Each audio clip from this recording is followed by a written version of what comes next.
Assalamualaikum warahmatullahi wabarakatuh. Nama saya Yeti Lestari, NPM 1911100439 dari PGMI 3C. Di sini saya akan menjelaskan materi saya bab 1 tentang taharoh. Apa pengertian taharoh? Secara bahasa, taharoh berarti bersih dan suci dari kotoran. Pengertian taharoh secara bahasa dapat diartikan sebagai sesuatu yang bersih dari kotoran-kotoran, baik yang kasat mata maupun tak kasat mata. Sedangkan secara istilah, taharoh adalah mengangkat hadas dan menghilangkan najis. Menurut syara, taharoh memiliki arti suci dari hadas dan najis. Hadas ialah sesuatu yang keluar dari dalam tubuh manusia, seperti kentut, kencing, BAB, haid, dan lainnya. Sedangkan najis ialah sesuatu yang datang dari luar tubuh manusia, misalnya terkena air kencing, kotoran manusia, ataupun hewan. Selanjutnya, B. Jenis-jenis taharoh. 1. Taharoh indrawi, yaitu bersuci yang dilakukan dengan menghilangkan hadas dan najis. Taharoh indrawi ada 2 macam. 1.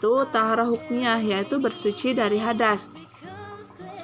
Hadas adalah sebuah keadaan atau sifat yang menempel pada badan seseorang, di mana ia terhalang dari ibadah sholat dan ibadah lainnya yang mempersyaratkan suci dari hadas. Hadas ada 2 macam. 1. Hadas besar, yaitu misalnya berhubungan seksual, haid, dan nifas. Yang kedua, hadas kecil, misalnya buang air kecil, buang air besar, kentut, keluar mani, dan masih banyak lagi. Kemudian nomor 2, taharoh hakikiyah, yaitu bersuci dari najis. Najis adalah benda menjijikan atau kotor menurut syariat yang menghalangi seseorang dari sahnya sholat. Najis ada 3 macam. 1. Najis mukhalazoh atau najis berat, yaitu suatu materi yang kenajisannya ditetapkan berdasarkan dalil yang pasti, yaitu anjing dan babi.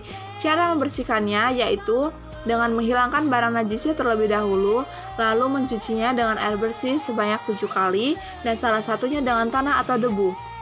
Selanjutnya, najis mutawasitoh atau najis sedang, seperti air kencing dan tinja manusia, serta hewan yang tidak dimakan dagingnya seperti tikus, kucing, bangkai kecuali kulitnya yang sudah disamak. Lalu air mazi, sesuatu yang menjijikan dan banyak seperti darah yang mengucur, darah haid, nanah, muntahan, dan lain-lain. Cara membersihkannya cukup dengan membasuh atau menyiramnya dengan air sampai najis tersebut hilang, baik rasa, bau, dan warnanya. Yang ketiga, najis mukhafafah atau najis ringan, yaitu najis yang berasal dari air kencing bayi laki-laki yang belum makan apapun, kecuali air susu ibunya saja, dan umurnya kurang dari 2 tahun. Cara membersihkannya cukup dengan membersihkan air ke bagian yang terkena najis. 2. Taharoh maknawi atau batiniah, yaitu mensucikan hati dari segala dosa dan maksiat, baik itu syirik, sombong, ujub, dengki, riyah, dendam, dan segala sesuatu yang mengotorinya. Cara membersihkannya yaitu dengan taubatan nasuha atau dengan taubatan yang sungguh-sungguh, yaitu memohon ampunan kepada Allah Subhanahu wa Ta'ala dan berjanji tidak akan mengulangi lagi perbuatan tersebut. Kemudian C. Cara-cara taharoh. 1. Wudu. Menurut bahasa artinya bersih dan indah, sedangkan menurut syara artinya membersihkan anggota badan untuk menghilangkan hadas kecil. Syarat wudu itu Islam tamyiz, tidak berhadas besar, dengan air suci lagi mensucikan. Tidak ada sesuatu yang menghalangi air seperti getah, cat, dan lain-lain. Lalu mengetahui mana yang wajib dan mana yang sunnah. Kemudian selanjutnya ada rukun wudhu. 1. Niat. 2. Membasuh seluruh muka, mulai dari tumbuhnya rambut hingga kepala, hingga bawah dagu, dan dari telinga kanan hingga telinga kiri. Lalu membasuh kedua tangan sampai siku. Kemudian mengusap sebagian rambut kepala, membasuh kedua belah kaki sampai mata kaki. Yang terakhir tertib atau berurutan. Sunnah wudhu: membaca basmalah, membasuh kedua telapak tangan sampai pergelangan, berkumur-kumur, membasuh lubang hidung sebelum berniat, menyapu seluruh kepala dengan air, mendahulukan anggota kanan daripada kiri, menyapu kedua telinga luar dan dalam, meniga kalikan membasuh, menyela-nyela jari tangan dan kaki, menghadap kiblat, tidak berbicara ketika sedang berwudu, tidak berlebihan menggunakan air, dan terakhir membaca doa setelah berwudu. Yang membatalkan wudu: keluar sesuatu dari kubul dan dubur. 2. Hilang akal sebab gila. Tersentuh kulit laki-laki atau perempuan yang bukan muhrim, tersentuh kemaluan kubul ataupun dubur.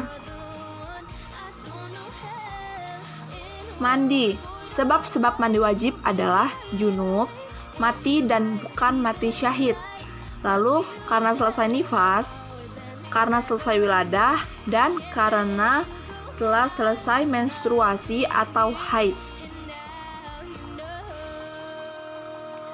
3. Tayamum, yaitu mengusap muka dan dua belah tangan dengan debu yang suci. Syarat tayamum ada 4. 1. Tidak ada air. 2. Berhalangan menggunakan air kecuali sakit. 3. Telah masuk waktu sholat. 4. Dengan debu yang suci. Dan sebab-sebab batal tayamum: 1. Segala yang batalkan wudhu. 2. Melihat air sebelum sholat. 3. Murtad atau keluar dari Islam. Selanjutnya, yang terakhir, macam-macam air. 1. Air yang suci dan menyucikan. 2. Air musyammas. 3. Air suci tetapi tidak menyucikan. Yang terakhir, keempat, air yang bernajis. Sekian dan terima kasih. Saya akhiri. Wassalamualaikum warahmatullahi wabarakatuh.